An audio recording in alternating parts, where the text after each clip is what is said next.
Hello everybody, it's Adelle here, coming to you from the Sci Fi London Film Festival, and I'm joined with the director and the DOP of Fonotune and Electric Fairytale, which is playing this week at part of the festival.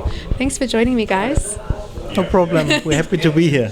Yeah. Me too. Yeah. Oh, good. I'm glad. We're really glad to have you. And Fonotune is such a cinematic piece. I'd love to talk a little bit about the concept behind the film and sort of how it came into being. Well, the concept. I mean, we can talk like in very detail, but the super honest short version is actually like I just wanted to make a movie that I want to see. So it's actually like kind of like an egoistic way, but the main inspiration was actually like an anime called FLCL.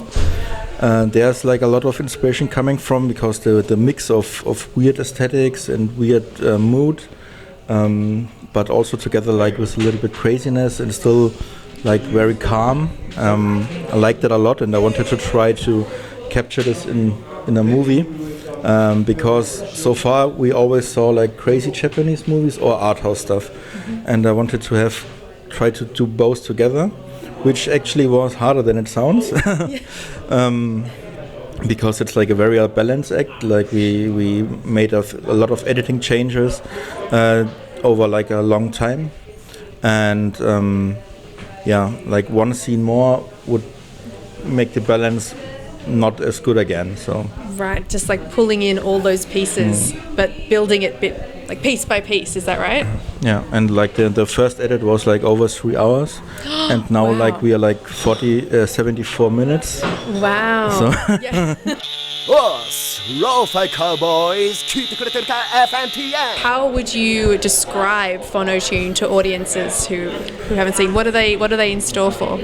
That's the one question we're like struggling for years, because we're like so deep into it. But I made like the poster for the Sci Fi London We've Festival. got the poster up here on the wall. Yeah. And we finally figured out it's just Japanese cinema art house road movie. That's good. Yeah, because we always like we talked a lot about it, and in the Japanese culture and the products they make, they always have like this unfinished sentences out of translation sometimes. And when we set out to make the movie, I always told the team and producers I want to do like koyanisatsu with a story, like with characters, not a story.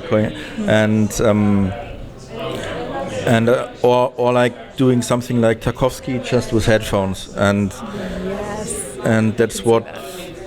Yeah. So like that also means that a lot of people might find the movie a bit slow, but that's what you get. They've got to go. You've got to sort of. You've got to be willing to go on the journey and sort of like surrender to that like empty landscape. Well, I think a big part of it also is like once you've sort of tuned into it a little bit. And we kind of try to, with the sound and the music and the length of the images and the flow of them, you basically hopefully get into like a bit of a rhythm. Tell me one of the more challenging scenes or shots to achieve. Okay. Well, I think the biggest thing was actually not a specific scene. I think it was more about the fact that the film was shot over such a period of time. And so we originally shot in Tokyo in 2012. And the shoot was broken up into 3 parts. So that was the first kind of jump into the film for us in terms of finding the style, finding the language of the film. So a lot of the preconceptions we went into the story with in Tokyo, or the way it was going to be told, basically surprised us, and we had to undo or find the way forward when we went to the next parts. So it was actually more of a developing process and like understanding what it was we were actually doing. Right, so the film was sort of growing with you. Yeah. And I think also like the main challenge for like the whole shoot was the visual rules we made for ourselves. Like there are no animals, no trees, no color red, no color green. And we were like super strict with that as well. And it was also quite challenging, like to show an empty world, but shooting in Tokyo at the same time. So that was always like the whole sound of the movie was made later, because we could never record any sound because it was just too loud around. Trains and city life, yeah. And then when we were shooting in the desert, we were like, oh, finally we can record sound and we can move the camera around. Yeah. But then at the same time there was the high-speed race. So car racing on the salt flats and stuff. So 1 meter left to the screen there was like racing cars, and we also couldn't make sound there as well. Yeah. So just make it work. yeah, like if you see it now, you think, oh, like it's so quiet and peaceful. Yeah, and also like all the minimalistic back. Pictures. It, like I think it's looks easier than it actually is to not show certain things. Yeah. So yeah. Well, so often in cinema we're building worlds, we're like adding more, and this just kind of strips it all back. It was always a question how you do an individually looking movie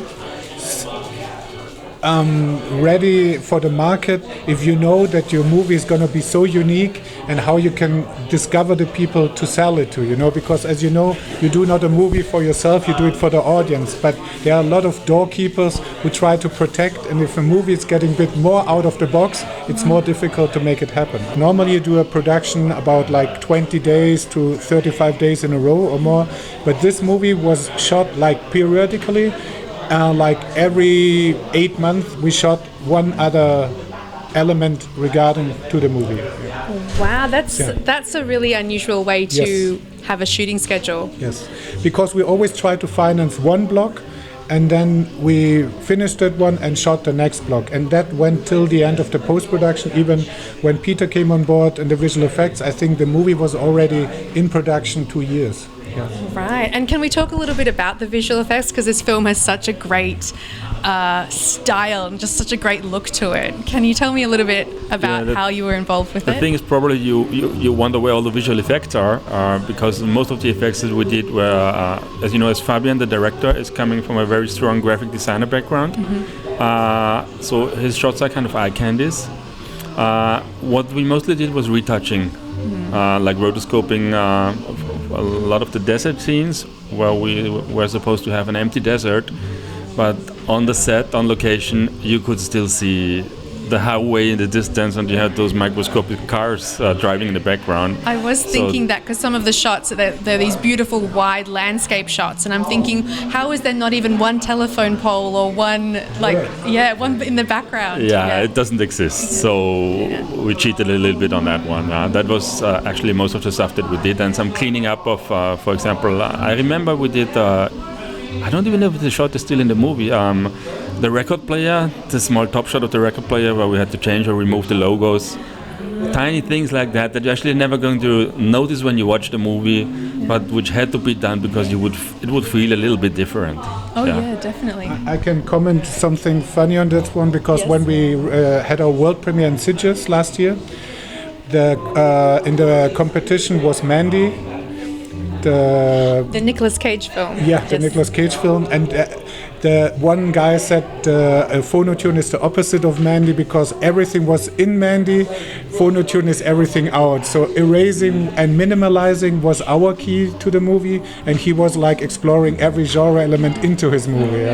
That's a what a contrast, because you're right, this film is very minimal in its style. Yeah. So very happy, for example, because you guys made it happen to screen the Fonotune in the Prince Charles cinema. Yes, we were just talking about that before, the amazing Prince Charles cinema. Yes, the cult cinema, because when you watch other movies like Alien here, in the beginning of their history, they've been also like, oh, what is this new? Alien, when it came out, it was like very quiet, a heroine, and I think that's why I'm here also to enjoy the screening with you guys, is because want to be part of this feeling that in this cinematic history, even Fonotune can be now said that it was screened in the Prince Charles. You know? Yeah. It's like a really almost like a cult status to have your film screened at the Prince Charles. I always try to say before every screening with an audience, they should just sit back and let it flow over them.